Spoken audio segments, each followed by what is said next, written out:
When is your exam? March 14, state board. Super. So now it's 1 hour. And last 5-10 years PYQs. What are PYQs? ఇది ఖచ్చితంగా చేయండి, success. మీకు చిన్న example చెప్తాను. 2 years back ఒకసారి నేను వరంగల్కి వెళ్ళడానికి స్పీచ్ ఇస్తే వాళ్ళ డాడీ వచ్చి మా బాబు సివిల్స్ రాస్తున్నారని చెప్పి వాళ్ళ బాబుని తీసుకొచ్చి అక్కడ జాయిన్ చేస్తారు. చాలా చిన్న బాబు, అప్పుడే 21 కంప్లీట్ అయిన బీటెక్, సివిల్స్ రాద్దామని వచ్చారు. ఎగ్జామ్ ఇంకా 15 days ఉంది, మెయిన్స్ ఎగ్జామ్. మేడం నాకు ఆంథ్రోపాలజీ నా వల్ల కావట్లేదు, ఈ ఇయర్కి 15 years పేపర్స్ డైలీ ఒక ట్రై, మా ఇంటికి వచ్చి డైలీ ఒక ట్రై అని చెప్పి 15 ఎగ్జామ్స్ రాపించాను. ఎగ్జామ్ ముందు ఏదైతే రాయలేకపోయాడో ఆన్సర్ వల్ల చదివి రాపించాను. 15 ఎగ్జామ్స్, 15 days. దీనిలో ఈ became topper in civils, all India 40th rank ఆ ఎగ్జామ్లో. ఎప్పుడైతే మీరు ఎగ్జామ్ ముందు ఎగ్జామ్ రాస్తారో, ఎగ్జామ్ ముందు 15-20 days రోజు ఎగ్జామ్ రాస్తారో, గ్యారెంటీ ర్యాంక్ కొడతారు, గ్యారెంటీ టాపర్ అవుతారు. You do that. రోజుకి 7 hours రివిజన్ చేసుకోండి. చిన్న పట్టు, ఎంత చిన్న పల్లెటూరు అంటే ఆ ఊళ్ళో ఎవ్వరు చదువుకోలేదు. ఆ అబ్బాయి వాళ్ళ అమ్మ నాన్న చదువురాదు సార్. చూసారు వాళ్ళ అమ్మ నాన్న, వాళ్ళు చదువురాదు సార్. వాళ్ళు ఏం చదవాలి అమ్మ నాన్న సార్? పిల్లలు చెప్పండి. యాక్చువల్లీ మేడం గారు చెప్పే ఇన్స్పిరేషన్ స్టోరీ అది జరిగినటువంటిది. అమ్మ నాన్న నిరక్షరాస్యులు. నా రిలేటివ్సే కజిన్ అయిపోయారు నాకు. అబ్బాయి అమ్మ నాన్నకి ఏం చదువురాదు, టీటీసీ పాస్ అయ్యి ఒక సెకండరీ గ్రేడ్ టీచర్గా చేస్తూ సెకండరీ గ్రేడ్ మేడంతో సబ్జెక్టులు ఫాలో అవుతూ ఈరోజు నేషనల్ థర్డ్ పేపర్ 2022. మరి ఈరోజు చిత్తూరు డిస్ట్రిక్ట్కి కలెక్టర్గా మొన్ననే కొత్త ఫామ్ కలెక్టర్ డిస్ట్రిక్ట్ కొని ఆ డిస్ట్రిక్ట్ కలెక్టర్గా చేస్తూ మనం కొత్త డిస్ట్రిక్ట్ ఫాలో అయ్యింది. ఇప్పుడు సాయిపోయి చెప్పిన కథ మీకు ఈ భాష చెప్తా. భూములు కూడా లేవు, పొలంకి వెళ్ళాలి, పని చేసుకోవాలి, తినాలి. ఆ ఊళ్ళో ఎవరు చదువుకోలేదు. ఈ బాబు కొంచెం చదువుకొని టీచర్ ట్రైనింగ్ చేశాడు. చేసి టీచర్ జాబ్ తెచ్చుకున్నాడు. ఎక్కడ? శ్రీకాకుళంలో తెచ్చుకున్నాక తనకు ఆశ ఎక్కువైంది. అంటే ఎట్లయినా సాధించాలా, గొప్ప అవ్వాలని ఆశ పెరిగి ఎవరికైనా లైఫ్లో హోప్ ఉంది కదా, హైదరాబాద్ వచ్చాడు. హైదరాబాద్లో గ్రూప్ కొనుక్కొని చదువుకోవడం మొదలెట్టాడు. బాగా చదువుతున్నాడు. నా దగ్గరికి వచ్చాడు. వచ్చినప్పుడు గ్రూప్ 1 ఇంటర్వ్యూస్ ఏం జరిగినప్పుడు కోర్టులో కేసు పడింది. ఆ ఇంటర్వ్యూస్ అన్నీ ఆగిపోయాయి. నేను అబ్బాయి టాలెంట్ చూసి చాలా తెలియన్నావు, నీ బ్రెయిన్ కాదు, ఇంత కష్టపడుతున్నావు కదా, నువ్వు ఐఏఎస్ చదువుకోవచ్చు కదా అని. అవునా, నాకు చాలా కోరిక ఉంది ఐఏఎస్ చదవాలని. అంటే ఏ కష్టం లేదు, వచ్చాయని చెప్పాను. అలా 4 years కంటిన్యూస్గా చదివాడు. మీకు ఒక క్వశ్చన్ చెప్తా. నేను ఒక్కొక్కసారి చాలా వర్తించగలను, పాపం చాలా కష్టపెట్టాను. అంటే నేను చాలా హార్డ్గా ఉంటాను, పనిలో చాలా హార్డ్గా ఉంటాను. కూర్చోబెట్టి పొద్దున 7 o'clock వర్తిస్తే నైట్ 7కి 9కి 10కి కూడా అదే వర్క్ చేస్తూ ఉండేవాడు. అన్నం పెట్టినా సరే వర్కే వర్క్ కాదు, పట్టుదల చాలా ఎక్కువ. అట్లా 4 years కష్టపడ్డాడు. కష్టపడ్డాక నేను సివిల్స్ కోచింగ్ చెప్తా ఉన్నాను, జాబ్ చేస్తున్నాను. నాకు అనిపించింది నేను టీచ్ చేస్తున్నా కదా, టీచ్ చేసే వాళ్ళు కూడా ఎగ్జామ్ రాయడం నా నమ్మకం. నా కోరిక ఏంటంటే టీచర్స్ రెలవెంట్, టీచర్ ప్రతిరోజు చదవాలి, టీచర్ ప్రతిరోజు నేర్చుకోవాలి. ఎవరికి తెలియకుండా నా స్టూడెంట్స్కి నేను కూడా ఎగ్జామ్ అప్లై చేస్తాను. నాకు ఇంకో టైం ఉంటుంది. సివిల్స్ ఎగ్జామ్ మళ్ళీ నేను క్లాస్ చెప్తూ ఎగ్జామ్ మళ్ళీ అప్లై చేస్తాను. ఎవరికి తెలియదని చెన్నైకి వెళ్ళి ఎగ్జామ్ రాస్తాను. అక్కడ కూడా నన్ను గుర్తుపట్టాను. సీక్రెట్ వెళ్ళగలను. ఎగ్జామ్ స్టార్ట్ అయ్యాక 5 minutes లోపలికి నాతో పాటు రోడ్డు గోపాలకృష్ణ హైదరాబాద్ సెకండ్ రాశాడు. నేను గోపాలకృష్ణ చెప్పాను, నేను కూడా రాస్తానని. తర్వాత తనకి ఇంటర్వ్యూ కాల్ వచ్చింది, నాకు ఇంటర్వ్యూ కాల్ వచ్చింది. తన స్టూడెంట్. ఆశ్చర్యం తెలుసా, ఒకటే రోజు ఇంటర్వ్యూ. నాది ఆఫ్టర్నూన్, తను మార్నింగ్ తన దాని నుంచి బయటకు వస్తున్నా, నేను లోపలికి ఎంటర్ అవుతున్నాను. నన్ను చూసాను, నా ఏం చేశాను ఇంటికి వెళ్ళాను. నేనన్నా ఏం లేదు న్యూసంలో వచ్చాను అన్న తర్వాత, కానీ లోపలికి ఎవరు రాలేదు, నమ్మేశాడు. చివరికి రిజల్ట్స్ వచ్చాయి. వాళ్ళ అమ్మ నాన్న చదువుకోలే, వాళ్ళ ఇంట్లో ఎవరు చదువుకోలే, పెద్దగా వాళ్ళ ఊళ్ళో ఎవరు చదువుకోలే. టీచర్ జాబ్ అక్కడ గ్రేట్.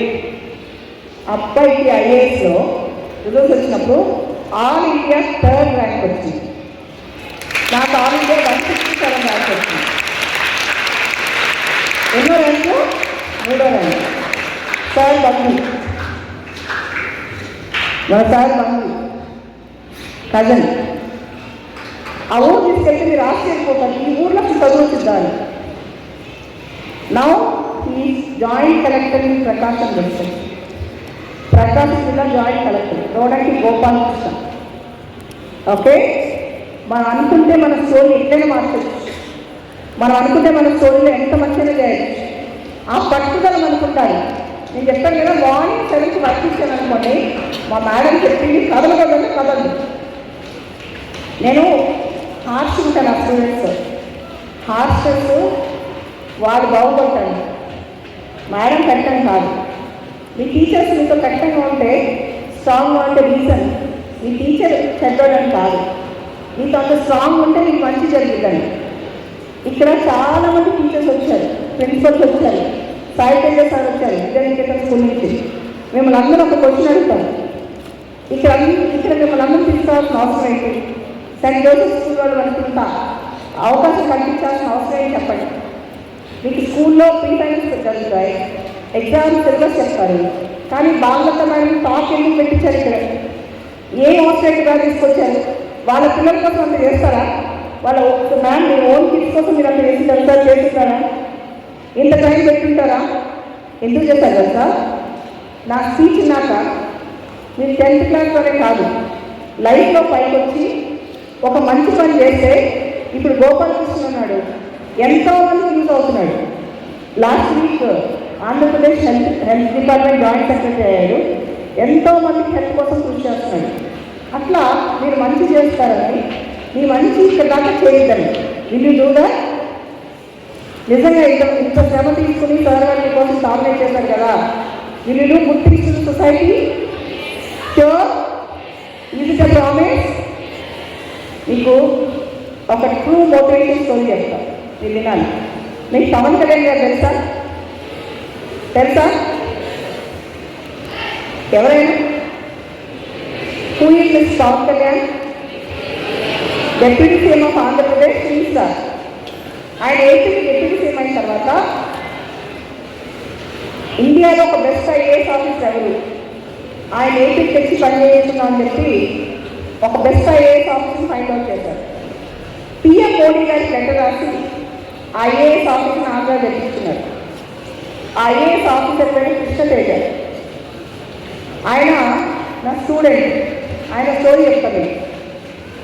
2013లో ఫిబ్రవరి 2013 దగ్గరికి వచ్చాడు. వచ్చి చాలా రోజులు 8 days నా వెనకాలే ఉన్నాడు. నాకు హెల్ప్ చేయాలి. నా వెనకాలే ఉండి తర్వాత మన బాధ్యతలను గట్టిగా కాకపోతే అది దేశం అనుభవంగా ఆమె ఎక్కడే ఉంది.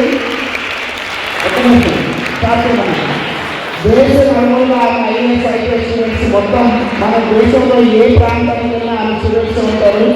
మరి అటువంటి స్టూడెంట్స్ జాబితాలో మీరు కూడా ఉండాలని నన్ను కలగలుగుతున్నారు. మరి మీరు కూడా ఆమె స్టూడెంట్గా అయ్యి ఆ జాబితాలో మీరు ఉండి దేశానికి సేవ చేయాలి. ఐఏఎస్ ఐపీఎస్ అంటే యూపీపీఎస్ అంటే ఇండియన్ కాదు, accountant visa, strong determination, ambition అవన్నీ బంద్ అయిపోయి సాధించవలసి మేడం చెప్పారు. అలాగే ఎగ్జామ్స్లో ఎవరైతే కష్టపడితే మనకి మంచి మార్క్స్ వస్తాయి. ఏడు ఐఏఎస్ స్కోరు 10% ఫౌండేషన్ కాబట్టి మీరు అందరూ చెప్పండి. ఇంకా ముందు మీకు ఒక చిన్న విషయం మేడం వచ్చినప్పుడు మధ్యలో ఆలోచించాను. నిజామాబాద్ జిల్లాలో ఎందుకు నాకు ఇంట్రెస్ట్ అంటే ఈ సివిల్స్ ఇంట్రెస్ట్ మీ అందరికీ పెట్టాలి. సివిల్స్ మీద చాలా గోల్ పెట్టుకున్నాను నేను, కానీ అన్ని సాధించలేము. మరి సివిల్స్ ప్రిపేర్ అయ్యి పేరైనటువంటి విద్యార్థుల్లో నిలవుతాను. కాబట్టి ఎందుకంటే రిజర్వేషన్ ట్రాక్ కూడా కొంచెం కంప్లీట్ చేస్తుంటాయి. నిజామాబాద్ జిల్లాలో మేడం వచ్చినప్పుడు మీకు ఒక మాట అయితే ఆశించాను. నిజామాబాద్ జిల్లాలో గొడవలు కాపాడు మనందరికీ తెలుసు. 476 ర్యాంకులో మనం తెచ్చుకున్నాడు. ఆ అబ్బాయి ఐఎస్ ఫ్యామిలీలో కానీ లేదంటే పుట్టలేదు. ఏదో ప్రజల 18 సంవత్సరాలు ఉన్న తల్లిదండ్రులు ఆర్థికంగా ఇబ్బందులతో అబ్బాయి పెళ్లి చేసేసారు. పెళ్లి చేసినటువంటి అబ్బాయి గొడుగు కాసుకుంటూ ఆయన ఉన్నటువంటి ద్వేష విడిచిపెట్టకుండా చిన్న సంఖ్య ఉంటుంది. అంటే క్లాప్ బ్యాగ్ ఇక్కడ వేసుకొని ఒక 20-30 గొడుగు తీసుకొని ఆ గొర్రె బుక్స్ అందులో పెట్టుకొని గొర్రె పొలంలో చెట్టు మీద కూర్చొని మా అందరూ తెలుసు బుక్కులు కూడా గొడుగు కూర్చొని ఏ విధమైనటువంటి విజయం సాధించారో అలా ఆధునిక బుక్కులు మన నిజామాబాద్ జిల్లాలో ఒక ఐఏఎస్ ఎక్కువ మమ్మల్ని అటువంటి విద్యార్థులు ఎందరో మేడం అంటే ఒక పట్టుదల, ఒక దీక్ష, ఒక కార్యసాధన మా మైండ్లో బాగా అయిపోతుంటే సాధించడానికి ఏమీ లేదనేదానికి ఒక ఉదాహరణ. మరి మేడం మాటలు ఇన్స్పైర్ తీసుకొని అబ్బాయి 470 ర్యాంక్ వచ్చిన తర్వాత వాళ్ళ ఇంటి పక్కన వాళ్ళు కూడా గుర్తుపడతారు. ఎన్నో చేయడానికి ఎన్నో ఆర్థిక పనులు పట్టు ఉన్నటువంటి వ్యక్తిని వాళ్ళు ఐఏఎస్ సెలెక్ట్ అయిన పూర్వ వస్తుందా జిల్లా ప్రజలకు ఆ మినిస్టర్లు ఆ జిల్లాలో ఉన్నటువంటి లీడర్లు పబ్లిక్ అంతా కూడా బ్రహ్మాండం పడుతుంటే ఆ చూస్తున్నటువంటి కళ్ళకు ఆనంద రాష్ట్రం రావాల్సింది. ఆ ఆనంద వేళ తల్లిదండ్రులు కన్నటువంటి ఆ బాబు కన్నటువంటి ఆ తల్లిదండ్రులు అన్నది ఎంతో మన అందరికీ తెలిసిందే. అటువంటి చేరుకోవాలన్నా మీరు ఖచ్చితంగా బాగా మేడం మీకు అందరికీ ఒక చిన్న ఎస్ఎస్ చెప్పి ముగిస్తా. మా అమ్మాయి కూడా ఐఎస్ డ్రీమ్ ఉంది. ఒక వారం రోజులు తను తిరుగుతూనే ఉంది మేడం దగ్గరికి. ఈ విసిరి పోతుంది అది పోతుంది అవుతుంది. ఒక 4 months బ్యాక్ జరిగినటువంటిది. పాప సాగించామా పట్టుబట్టి మేడం ఒక రోజు ఆమె బాగా పనులైన ఇంటికి పిలిపించుకున్నారు. ఆమె చెప్పారు ఆ గైడెన్స్ ఒక 5 months అయింది రీసెర్చ్ జరిగి. ఎందుకంటే ఆమెకు ఎంతో మంది స్టూడెంట్స్ ఉంటారు. అందరూ గుర్తుపట్టడం అనేది తక్కువ కాబట్టి అంటే ఒక సాధన ఉందా లేదా మనం ఎలా సాధిస్తాం అనేదానికి ముందు పరీక్ష చేస్తారు. ఒక స్టూడెంట్ ఇంట్రెస్ట్ ఉందా సాధించాలనే వాళ్ళకి సుధారణకు వాళ్ళు చేస్తున్నటువంటి గొప్ప ప్రయత్నం. మరి ఒక ధనిక భారత్ అనే ఒక బ్రాండ్ అంబేద్కర్ ఈరోజు మన ముందుకు వచ్చి మరి వాళ్ళ ఇన్స్టిట్యూట్ ప్రొజెక్ట్ కాకుండా ఆమె పిల్లలు సాధించాలనే ఉద్దేశంతో ముందుకొచ్చి అందరికీ మోటివేట్ చేసినటువంటి మన ధనిక భారత్ డైరెక్టర్ యొక్క Balaganta madam IAS director and former minister of defence మరొకసారి మన అందరం గట్టిగా క్లాస్ తోటి ఆమెను సన్మానం చేస్తున్నాం. ఒక ప్రత్యేక విషయం పెట్టుకోవాలి. సారు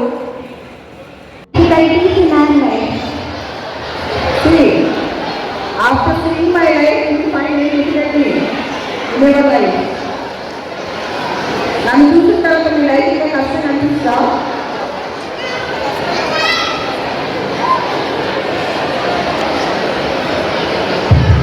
ఇంత చాలా ఇంత కష్టంలో కూడా నేను ఫైట్ చేస్తున్నా కదా.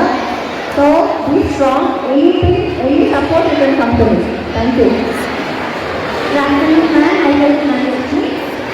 What is the greatest strength in our failure, ma'am? If you fail, you learn experience. Failures వల్ల ఎక్స్పీరియన్స్ వస్తాయి కాబట్టి failures కూడా మంచిది. Failures రాకూడదు అనుకోండి. Failures వల్ల you learn bigger things, greater things. Okay? Thank you.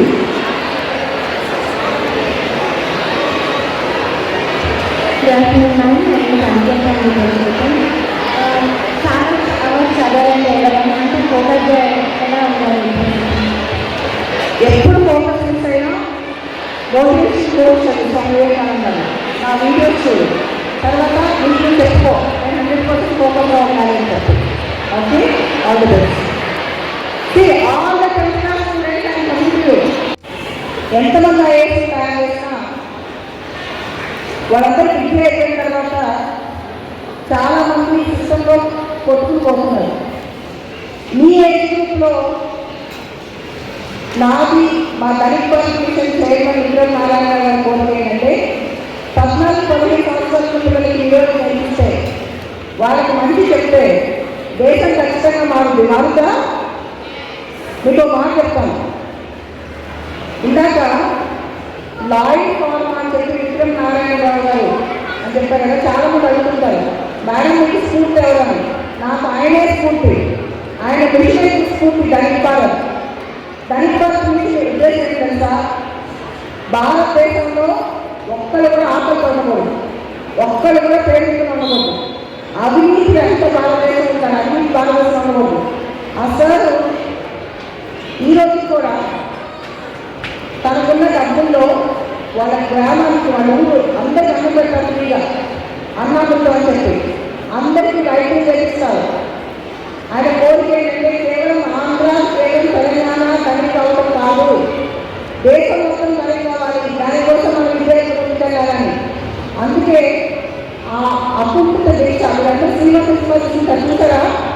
వాళ్ళ ఊరి యొక్క శ్రీమంతుని మార్చేశాడు. ఆ సార్ సామాన్య కుటుంబం నుంచి వచ్చి కొన్ని వేల కోట్ల టర్నోవర్తో కంపెనీ నడిపిస్తూ ఆ డబ్బు తీసుకొచ్చి వాళ్ళ ఊరిని బాగు చేస్తున్నారు. ఇప్పుడు ఆయన కోరిక ఏంటంటే దేశాన్ని బాగు చేయాలి. దేశాన్ని బాగు చేయాలంటే నా వల్ల సార్ వల్ల మాత్రమే కాదు, మీరందరూ ఉండాలి. అదే ధనిక్ భారత్ మిషన్. ఏ మిషన్? మూసాలు చెప్తారు. ఏ మిషన్? ఏ mission? Dhanik Bharat mission. Okay, ఆ మిషన్ ద్వారానే నేను వచ్చాను ఇక్కడికి. ఇప్పుడు నేను సివిల్ కోచింగ్ కన్నా కూడా ధనిక్ భారత్ మీద ఎక్కువ అంటే తెలుసు 20 మార్క్స్ సెంట్రల్ స్కూల్ గోపాలంలో సార్ సెంట్రల్ స్కూల్ వెళ్ళారు మీరు వీళ్ళు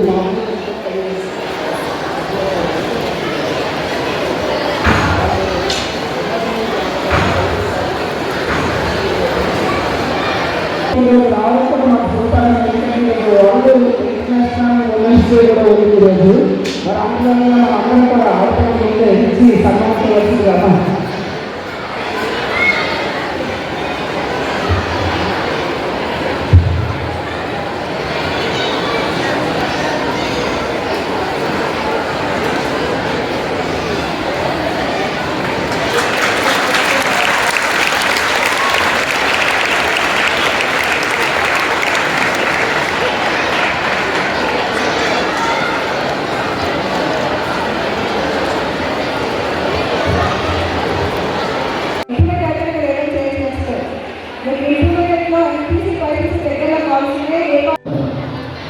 ఇక్కడి నుంచి చాలా స్కూల్స్ వాళ్ళు ఇక్కడ ఉన్నారు.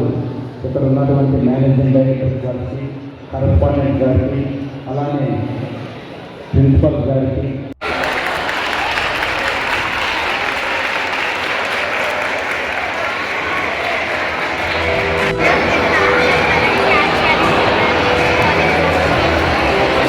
జనాల